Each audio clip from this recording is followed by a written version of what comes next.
నమస్తే.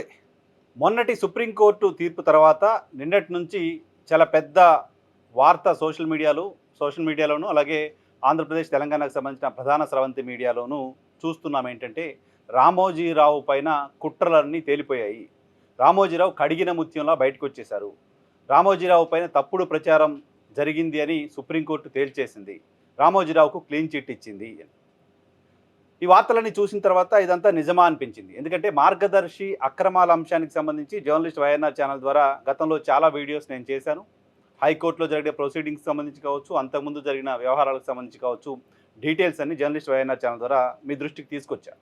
So supreme court తీర్పు తర్వాత రామోజీరావుని సుప్రీంకోర్టు నిర్దోషిగా తేల్చేసిందా? ఆయనేం తప్పు చేయలేదు అని చెప్పేసిందా?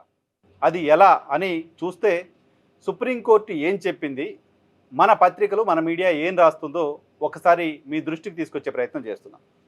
తెలుగు రాష్ట్రాల్లో మనందరి దురదృష్టం గడిచిన 3-4 దశాబ్దాలుగా ఇక్కడ మేకను చూపించి కుక్క అంటే కుక్క అని నమ్మాల్సిన పరిస్థితి, కుక్కను చూపించి మేక అంటే మేక అని నమ్మాల్సిన పరిస్థితి. ఆ తరహాలో మీడియా తాము కావాలనుకున్నది మాత్రమే చూపించి, తాము నమ్మింది మాత్రమే మొత్తం ప్రజలు నమ్మాలని భావించి ఆ తరహా పోర్ట్రేట్ చేస్తూ వస్తోంది మొత్తం వార్తల్ని, వ్యక్తుల్ని కూడా. వాళ్ళు ప్రొజెక్ట్ చేసిన వాళ్ళే లీడర్లు, వాళ్ళు ప్రొజెక్ట్ చేసిన వాళ్ళే మేధావులు, వాళ్ళు ప్రొజెక్ట్ చేసిన వాళ్ళే సమాజంలో గొప్పవాళ్ళు. ఈ తరహా నేరేషన్ని బిల్డ్ చేస్తూ వస్తున్నారు. ఈ తరహాగా కొంతమంది బుర్రలో ఏమాత్రం విషయం లేని వాళ్ళని కూడా 2-3 దశాబ్దాలుగా మనం మేధావులుగా భరించాల్సి వస్తుంది ఈ పర్టికులర్ మీడియా కారణంగా. సో అటువంటి వార్తనే, అటువంటి ప్రచారాన్ని రామోజీరావు కేసు విషయంలో కూడా ఈ మీడియా మరోసారి చేస్తోంది. రామోజీరావు చేసిన తప్పేంటి స్థూలంగా ఈజీగా మీకు అందరికీ అర్థం కావడం కోసం 1997 నుంచి 2006వ సంవత్సరం వరకు మార్గదర్శి ఫైనాన్షియర్స్ అనే ఒక సంస్థ ద్వారా ఆయన డిపాజిట్లు సేకరణ చేశారు. హిందూ అన్డివైడెడ్ ఫ్యామిలీ అనే ఒక ఫర్మ్ ద్వారా ఆయన డిపాజిట్లు సేకరించారు.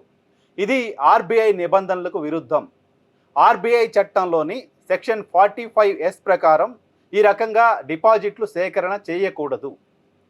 దాదాపు 2600 కోట్ల రూపాయలు డిపాజిట్లని రామోజీరావు నేతృత్వంలోని మార్గదర్శి ఫైనాన్షియర్స్ సేకరించింది. సో ఇలా సేకరించడం ఆర్బీఐ నిబంధనలకు తప్పు అనేదే ఉండవల్లి అరుణ్ కుమార్ చేసిన వాదన. అదే కేసు మొత్తం స్థూలంగా. ఈ కేసు పైన వాదనలు జరుగుతున్న క్రమంలో తాను ఆస్తులు అమ్మైనా మొత్తం డిపాజిట్లకు సంబంధించి ఎలాంటి నష్టం జరగకుండా వాళ్లకు డబ్బులు చెల్లిస్తానంటూ రామోజీరావు చెప్తూ వచ్చారు. ఆ మేరకు ఆయనకు సంబంధించిన కొన్ని ఛానల్ని అమ్మేయటం కూడా చూసాం. అయితే 2006లోనే ఆ సంస్థని మూసేశారు. సో ఇప్పుడు సుప్రీంకోర్టు రామోజీరావుని నిర్దోషిగా తేల్చేసింది అని జరుగుతున్న ప్రచారం ఏ రకంగా నిజమవుతోంది? ఆర్బీఐ 2006లో కేసు 6-7 ప్రాంతంలో కేసు నమోదైనప్పటి నుంచి తెలంగాణ హైకోర్టు తీర్పు చెప్పే వరకు ఆర్బీఐ కోర్టుల్లో బలంగా వాదిస్తూ వచ్చిన మాట 45S ప్రకారం మార్గదర్శి డిపాజిట్లు సేకరణ సరైనది కాదు, చట్ట విరుద్ధంగా డిపాజిట్లను సేకరించింది అని ఆర్బీఐ బలంగా వాదిస్తూ వచ్చింది. కోర్టులో అఫిడవిట్లు వేసింది. ఆర్బీఐకి సంబంధించిన న్యాయవాదులు అదే విషయాన్ని చెప్పారు.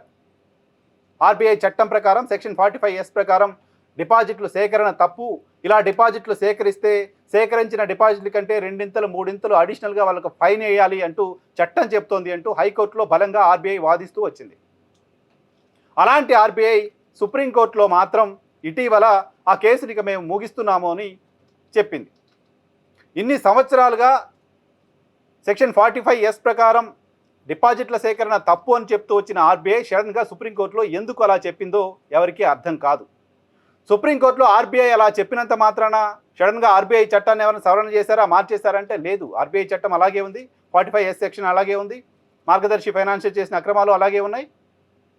మరి సుప్రీంకోర్టుకు మాత్రం ఆ తరహా చెప్పింది. ఎందుకంటే రామోజీరావు మరణించి ఉన్నారు కాబట్టి డిపాజిట్దారులు ఎవరైతే డిపాజిట్లు సేకరణ చేసింది ఎవరి దగ్గర నుంచి వాళ్ళందరికీ డబ్బులు చెల్లించారు కాబట్టి, డబ్బులు తీసుకొని వాళ్ళకి సంబంధించి డబ్బులన్నింటి కూడా మేము గవర్నమెంట్ సపరేట్ ఖాతాలో వేసి ఉంచాం కాబట్టి ఈ కేసుని ఇంకా కొనసాగించాల్సిన అవసరం లేదు అని సుప్రీంకోర్టు ముందు మార్గదర్శి అడ్వకేట్స్ వాదించిన నేపథ్యంలో సుప్రీంకోర్టు ఈ కేసుని క్లోజ్ చేసింది. రామోజీరావు గారు మరణించారు కాబట్టి, రామోజీ మరణించారు కాబట్టి, డిపాజిటర్లకు డబ్బులు ఇచ్చారు కాబట్టి ఆర్బీఐ కూడా మేము ఇంకా దీన్ని కంటిన్యూ చేసే ఆలోచన లేదని చెప్పింది కాబట్టి కేసును కొట్టేశారు.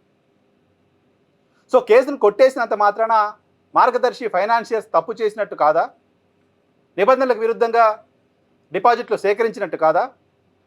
డిపాజిట్ల సేకరణ ఆర్బీఐ చట్ట ప్రకారం తప్పు కాదా? ఆ మాట సుప్రీంకోర్టులో, హైకోర్టులోనే చాలా సందర్భాల్లో ఆర్బీఐ చెప్పిన మాట నిజం కాదా? ఇటీవల పార్లమెంటు వేదికగా హెచ్యుఎఫ్ కింద డిపాజిట్లు సేకరణ చేయకూడదు, అలా డిపాజిట్లు సేకరణ చేసిన వాళ్ళపైన చర్యలు తీసుకుంటాం అంటూ పార్లమెంటు వేదికగా కేంద్ర ప్రభుత్వం చేసిన ప్రకటన మన కళ్ళ ముందు ఉంది కదా. పార్లమెంట్లో కేంద్ర మంత్రి, కేంద్ర ప్రభుత్వం అటువంటి ప్రకటన చేస్తుంది అంటే ఆర్బీఐకి తెలియకుండా అటువంటి ప్రకటన చేసిందా?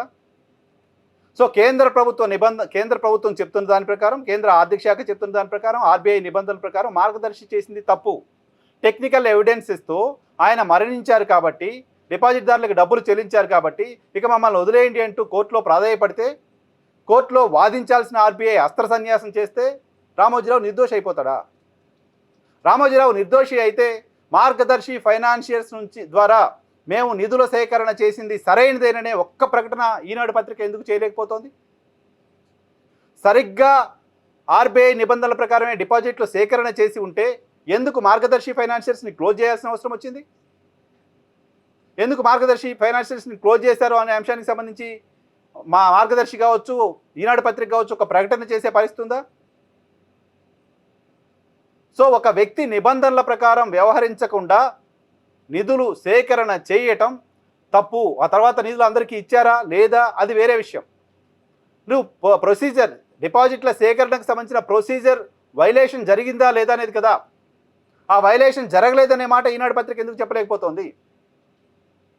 ఇక రామోజీరావు నిర్దోషి అయిపోయారు అంటూ విపరీతమైన ప్రచారం, దానికి చాలా చాలా చాలా పెద్ద మనుషులు ట్వీట్లు.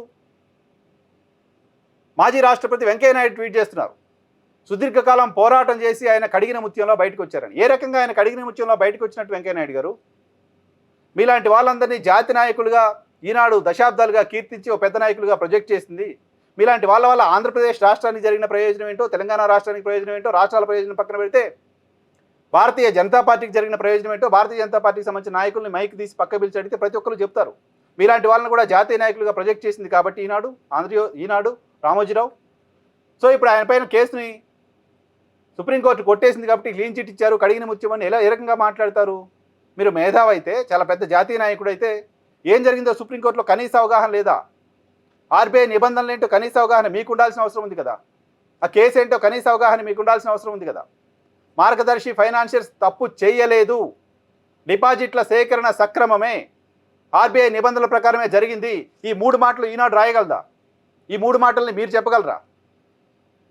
మనిషి మరణించిన తర్వాత క్రిమినల్ కేసులు అయితే కొట్టివేయబడతాయి, ఆర్థికపరమైన కేసులు అయితే మనిషి చనిపోయినంత మాత్రాన ఆర్థికపరమైన కేసులను మూసివేయలేరు. ఫినాన్షియల్ ప్రొసీజర్ ఏ రకంగా జరగాలో ఆ రకంగా జరుగుతుంది. ఆర్బీఐ దీనిపైన చర్యలు తీసుకొని ఉండాలి. మార్గదర్శి పైన ఆర్బీఐ మార్గదర్శి ఫైనాన్షియర్స్కి పైన ఫైన్ వేసి ఉండాలి. అదేమీ చేయకుండా ఆర్బీఐని ఇన్ఫ్లుయెన్స్ చేసింది ఎవరు? టెక్నికల్ ఆధారాల ఆధారంగా, ఆన్ పేపర్ ఉన్న ఎవిడెన్సెస్ ఆధారంగా సుప్రీంకోర్టులు తీర్పులు చెప్తాయి కావచ్చు, కానీ ఆర్బీఐ ఎందుకు మాట మార్చింది? ఆర్బీఐ చట్టానికి వ్యతిరేకంగా ఎందుకు కోర్టులో వాదించింది? ఎందుకు కోర్టులో ఆ మాట చెప్పింది? దీనికి ఆన్సర్ ఎవరు చెప్పాలి? వ్యవస్థలు మేనేజ్ అవుతున్నాయంటూ దేశంలో యువత గగ్గోలు పెడుతోంది.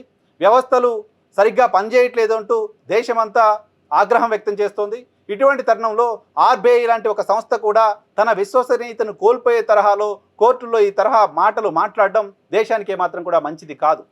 ఇక తెలుగు రాష్ట్రాలకు సంబంధించిన మీడియా విషయానికి వస్తే, ఆంధ్రజ్యోతి దినపత్రిక రామోజీరావు అక్రమంగా మార్గదర్శి ఫైనాన్షియర్స్ ద్వారా డిపాజిట్లు సేకరించారు అని వార్త బయటకు వచ్చిన సందర్భంలో రాజశేఖర రెడ్డి ముఖ్యమంత్రిగా ఉన్నప్పుడు ఎంపీగా ఉన్న ఉండవల్లి అరుణ్ కుమార్ ఈ అంశాన్ని బయటకు తీసి ప్రెస్ కాన్ఫరెన్స్లు పెట్టి ఈ అక్రమ డిపాజిట్ల సేకరణ అంశంపైన మాట్లాడుతున్న సందర్భంలో అత్యధికంగా మీడియా కవరేజ్ ఇచ్చింది ఆంధ్రజ్యోతి పత్రిక, అత్యధికంగా మీడియా కవరేజ్ ఇచ్చింది ఆంధ్రజ్యోతి ఛానల్. ఎందుకు ఇప్పుడు మౌనంగా ఉన్నారు? ఆ రోజు రామోజీరావు చేసింది తప్పు అని బలంగా వాదించిన ఆంధ్రజ్యోతి పత్రిక, ఏబిఎన్ ఛానల్ ఎందుకు ఇప్పుడు మాట్లాడలేకపోతున్నాయి? ఆ రోజు మీరు మాట్లాడింది తప్ప, ఈరోజు మౌనం వెనుక ఉద్దేశం ఏంటి? రీజన్ ఏంటి?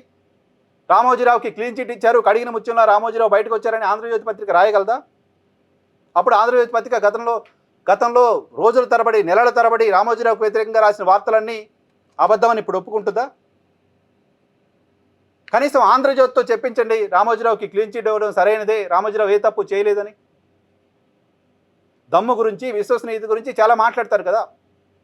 రామోజీరావు తప్పు చేశారని బలంగా వాదించిన ఆంధ్రజ్యోతి పత్రిక ఇప్పుడు ఎందుకు మౌనంగా ఉంటుంది?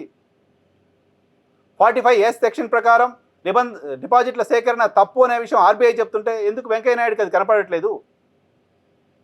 ఈవెన్ ఈనాడు పత్రిక ఆ పర్టికులర్ అంశాన్ని ఎందుకు మెన్షన్ చేయట్లేదు? ఎందుకు మార్గదర్శి ఫైనాన్షియర్స్ క్లోజ్ చేశారు? 45A సెక్షన్ ప్రకారం డిపాజిట్ల సేకరణ సరైనదనే మాట రాయగలరా? దాన్ని కోర్టు సమర్థించిందని చెప్పగలరా?